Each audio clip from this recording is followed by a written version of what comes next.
see if we got it in order. So make sure it works. Oh my goodness. Right. Who are you? I'm the Assistant District Governor. Oh. I'm the assistant to the assistant governor. Oh. I'm the first Vice President. Actually, he is. And I'm the second Vice President. He is too. And I'm in a wheel.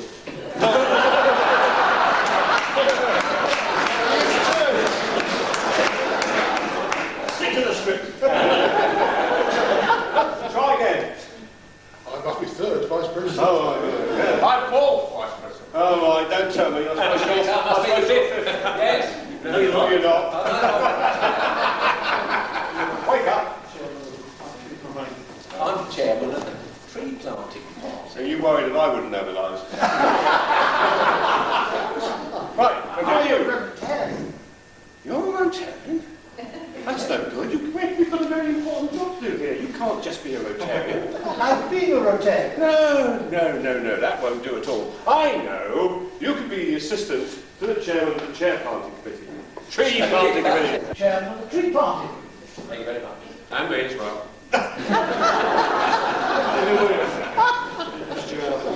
Have you finished? Haven't you forgotten someone? No, I don't think so. What about me? Who are you? Don't you think this might be a clue? Oh, I'm sorry, Mr. Bear. I'm the president. Well, you don't look like Obama, so how's I to know? Right. I've got a very bad feeling about this.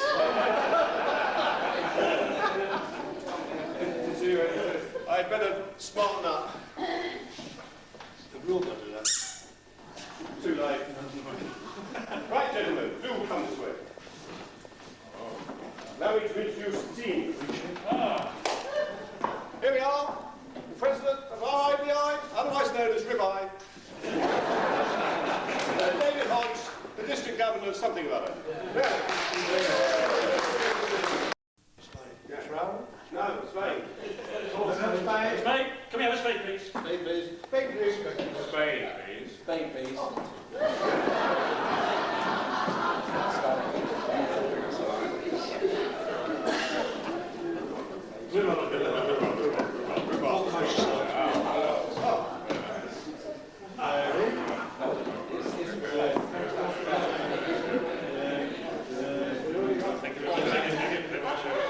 Mr. President, for Spain. That won't do. It's far too small. Go get another one. The Spain is too small. No, Spain is too small, get another one. Another one. Small Spain. Too small Spain. Get another one.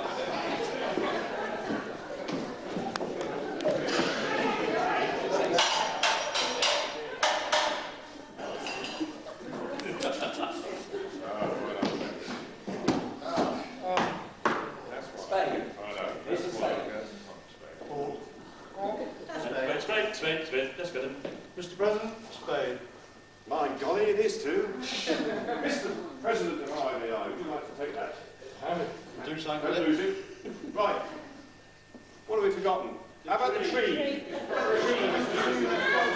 The tree. The tree, oh, the tree. Oh, the tree. Tree. Oh, tree. The tree.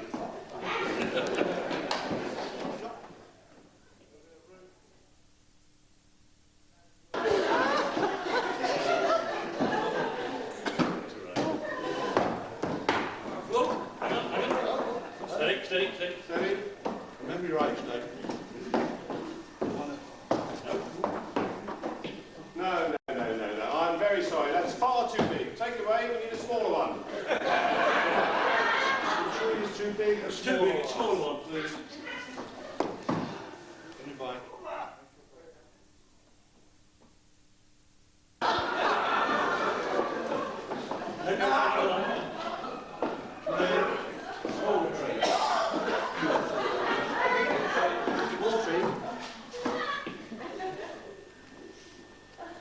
Mr. President, a tree.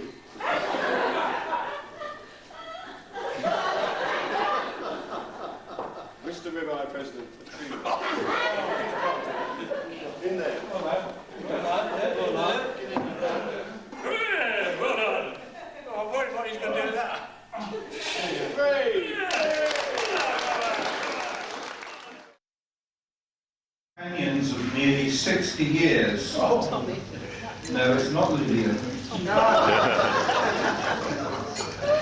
But Tommy Green and Charlie. Now I've got to say I'm a little nervous about what this might involve.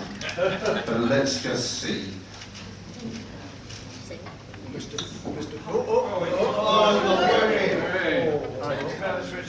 Is it on? It is. Mr. President, we do have a slight problem. Charlie isn't feeling well tonight, and I really could do with a bit of help from you to just fill the gap. Could you just sit here for a minute?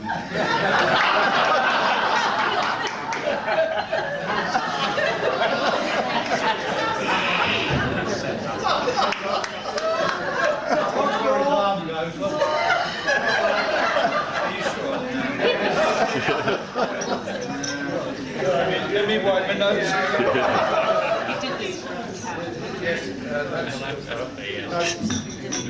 Just watch out for the handle at your back, I think. Just sit down again, sir. In here is something special.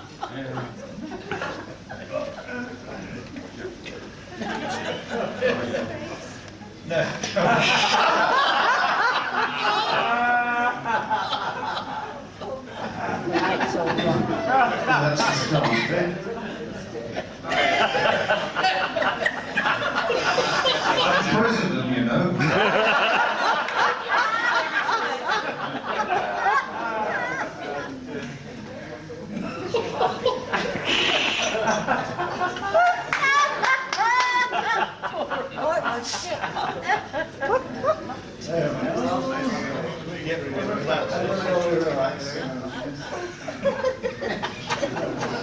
I'm sorry about Charlie, but you will fill the gap for me. Is that feeling comfortable? Really comfortable. You shouldn't have said what you said about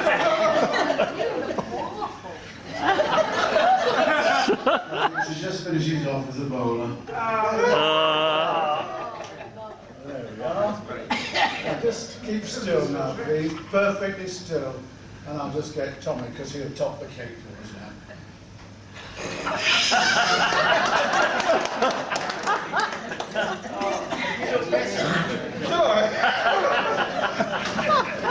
Is he smiling for it? It's supposed to be entertaining.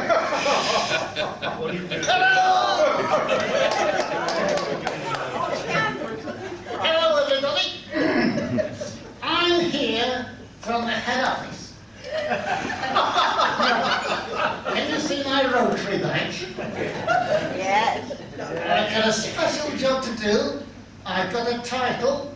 I'm not the governor, but I'm his assistant. I'm the assistant of the governor. Or put it another way, I'm John Parham's assistant.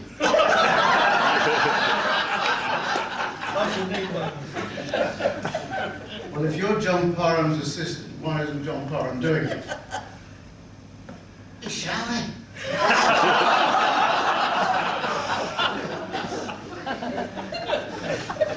What makes you think he's shy?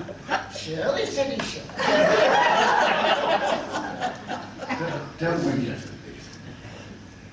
Now, why are you here? Well, I thought I'd clear up last week's lecture by Nigel. I thought I'd fill in the little details, and I'm meant to be helping your president. Your president's not been doing too well.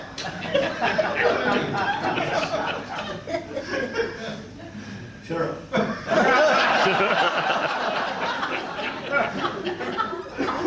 Where is your president? He's by my side. He's where? He's by my side. Oh my God.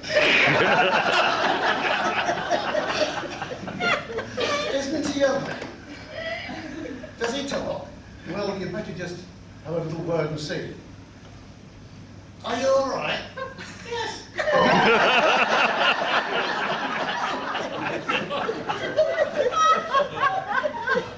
Have you been doing a good job? No.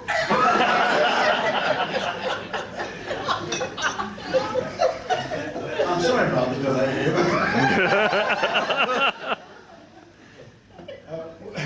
What is he going to tell us? Well, you've got to sharpen up. You've got to get rid of all the old people. Oh, we've got to get rid of all the oldies, have we? How does John Parham expect you to get rid of the old people? Well, there are two ways. One way to shoot them. over 65. Or get them to join Burnley's 80-year-old club.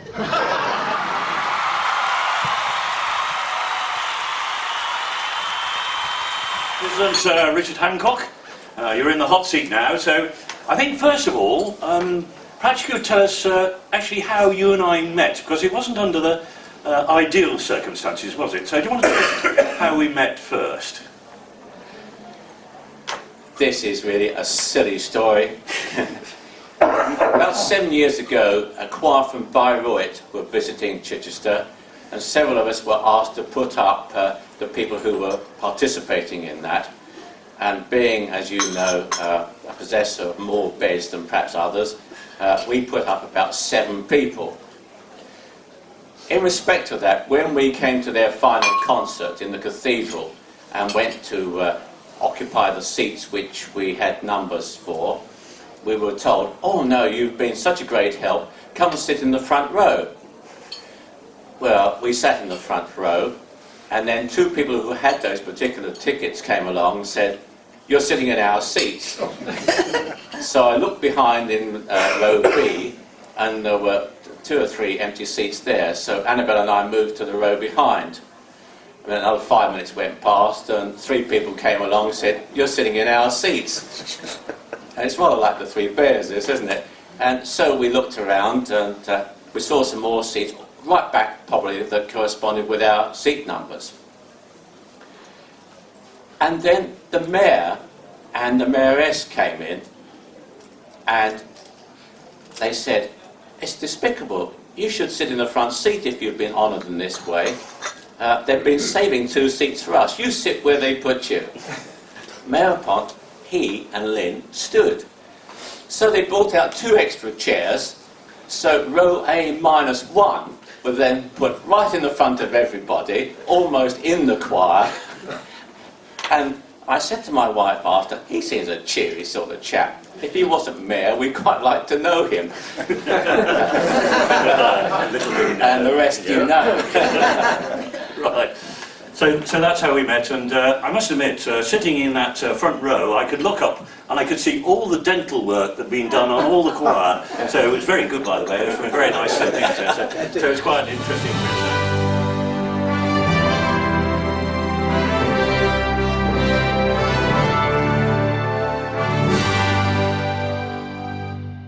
Terry and Richard Powell.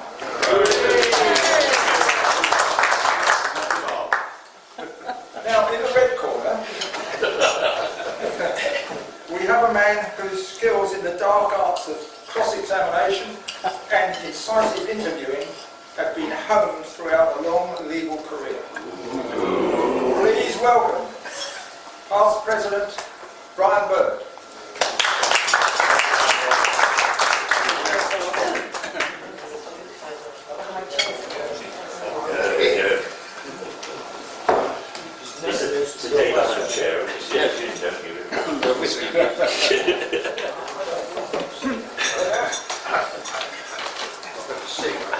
You know, I've been really looking forward to this. It's a long time since I cross-examined a witness. I hope I haven't forgotten how to do it. But I want you all to assume that you know nothing whatever about this man. And I shall try and probe and find out all that we can about him. Can I start by saying not guilty? Are your full names Richard Edward Ploughman? Correct. And where do you live? Oh, that's a difficult question. 130 Worcester Road. Where is that? Chichester. Oh, Chichester. Very good. Will you tell us where and when you were born? Right, I was born on the 29th of July 1949, and it was in the very middle of Birmingham. There used to be a hospital which is no longer there called Loveday Street, and I was born there. Do you want to know a little bit about that happening? Because that was my first embarrassing time. What, when you were born? When I was born. You or your parents? A bit of both. Well, tell us about that. Yeah, well, and it's still true. It's there on my medical record. As it was fairly early after the war, there wasn't a lot of food. My mother had a prematernal fad on lettuce. So for 6 months before I was born, she ate nothing but lettuce. Right. When I was born, you were green. Yes.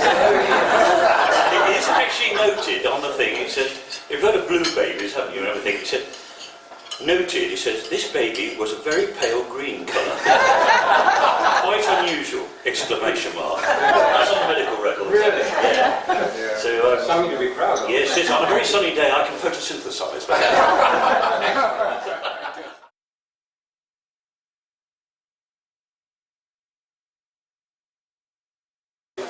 Sorry, the truth, the whole truth, nothing but the truth. Anyway.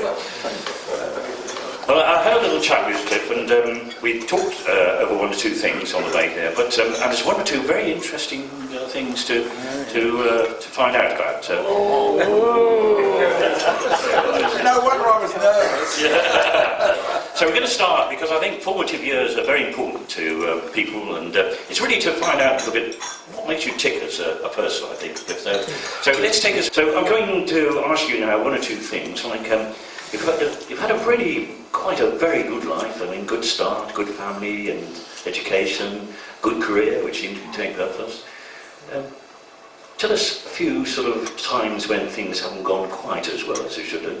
Any sort of embarrassing times that you'd rather not think about, or anything like this? Yeah, that's a difficult one. So give me a little time to think about that. So just anything that you thought, gosh, you're doing a presentation, something went wrong or anything like that. Go on, have a think, see if there's anything you could just, where you've had to sort of pull on your inner self to get through it. Yeah, I've thought of something. All right. Yeah. We were on a plane, we were going off to Rome for a meeting with lots of other people, and they were delegations from all over the place. And we had one man in our team that was supposed to talk about launchers. And I knew absolutely nothing about launchers at all, absolutely nothing. And the boss of the whole caboodle, he was on the director, he was on the plane, and he said, "Okay, you Hughes, you talk about launchers." I was completely and utterly flabbergasted by this. So I went round and spoke to everybody else, and they told me little bits that they knew about launchers. And I went to this meeting, and I made some sort of a presentation, I suppose. It didn't seem to go down too badly. And then it got to question time. And when people start asking questions, and one particular guy, he was quite insistent, and he asked me something about rocket fuel, which I didn't know the answer to. And I said, well, look, he said, that my reply to that's going to be rather long, so why don't we discuss that in the coffee break? And then I made sure I was scarce in the coffee break. Oh, that's wonderful. That's good. Okay, so just a few things at the end. Favourite food? Have you got something that you really like?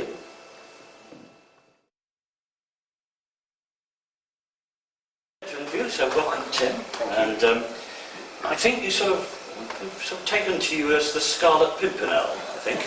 And they seek him here, they seek him there, they seek him everywhere. Anyway, you're here. What I'd like to do now is find a little bit more about you and your personality. But before that, let's just tell us about your most embarrassing moments. Come on. Either as a young or later or in the business. Come on, your most embarrassing moment. How can I do that? I get horribly red. there's those times in life where you go to say something and you think it's going to be really cool, and it just comes out wrong. And I think one of my most embarrassing, I feel myself going ready thinking about it now. Yeah, I know. I was working in a pub in Westport in the Stag's Head many, many years ago. I was 18, 19 years old, and the barman, the bar lady, sorry, that had just joined, she was absolutely stunning. And I was saying to the lady, she's single, we'd like to take her out. She said, no, she's been saying some nice things about you as well. Okay, great. So I was thinking, right, what's the killer line? What can I say? How can I go and approach her? And she was working, and it was her shift, and she just sort of looked a bit hot and bothered and everything. And I wanted to say something really cool along the lines of, oh, you look as though you could have a nice massage, a spa day, something like this. And I just came up to her and I said, you look as though you need a bath. And she just looked at me. And that was it. That was it. That was it.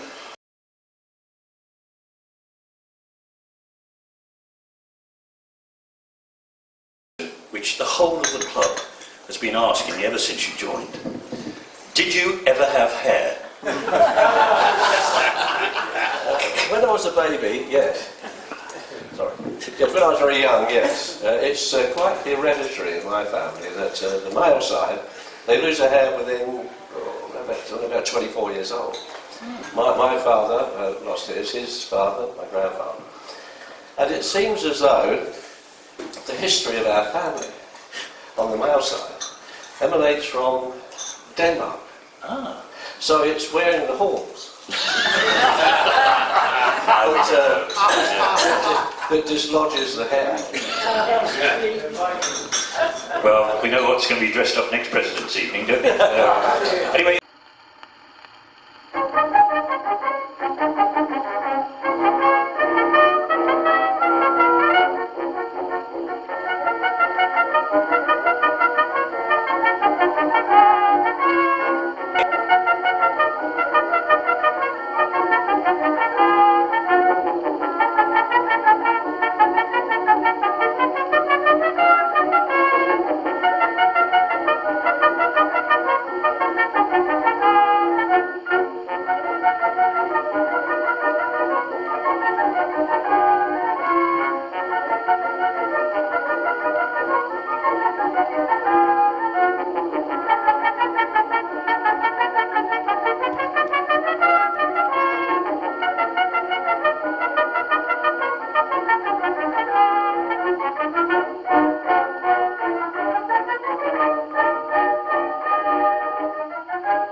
There was much merriment at the very first Chichester Mayfest, organised by the Rotary Club of Chichester on Saturday the 23rd of May 2009. The Spring Festival, held on the Prebendal School playing fields, featured a packed programme of fun events. There was plenty to keep the family occupied with the traditional stalls and fairground rides we come to expect and love at events like this. The displays continued throughout the event and attracted good crowds. The number of different dance displays was impressive, including the Step Hop Club, the Martlet Sword and Morris Men, and of course the traditional maypole dancing. For the more adventurous, there were plenty of opportunities for festival goers to enter into the spirit of the day and to join in with the various dancing performances. Now I gather the European folk group dance come all the way from Storrington, have been practising for a while on this, and you can see the fruits of their hard labours. The River Leven was an ideal setting for the duck race. Watching the rubber ducks floating along the river kept the children occupied and gave Mum and Dad a well-earned break at the same time.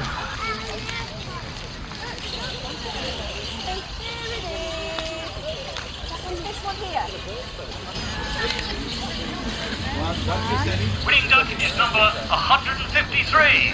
The highlight of the day was the field gun display by the Sea Scouts. And the limber is then advanced. At the 30-yard line, the limber is unreal. Pull home and they run. Let's cheer them in. The display was very exciting and was a credit to the Scouts and to their leaders. Down. Ready. They lay the equipment out and she runs. Drag ropes are on, pins are in, and they're off. Go on. As the dust settled, Festival Goes departed for home, having enjoyed a great event. The Rotary Club of Chichester are looking to build on the success of today and to turn it into an annual event. With the continued support of the Council, preparations are already well underway for a big and better Mayfest.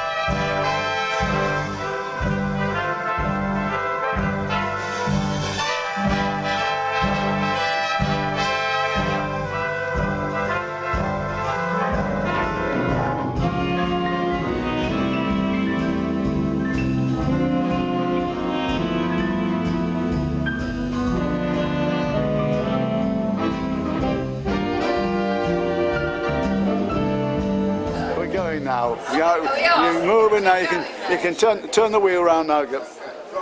Will you spin it? That's it. You're meant to be not meant to be dummies. You're meant to looking busy. Look.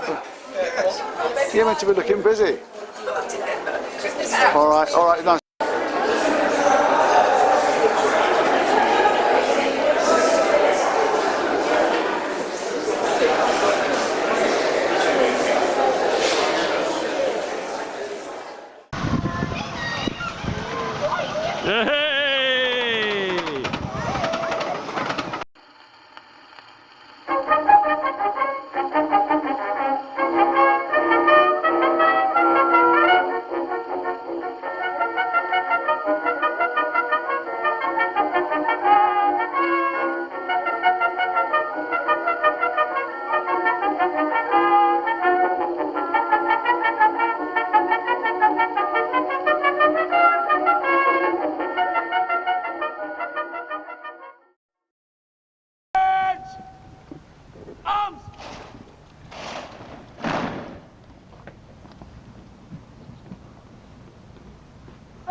England.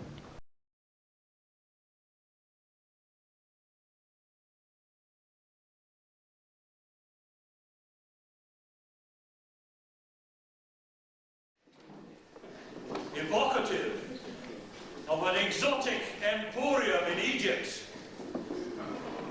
we transport the sensational sound dance, showering, smouldering, simmering sensuality, featuring in the footsteps of Wilson, Keppel and Betty, your own, your very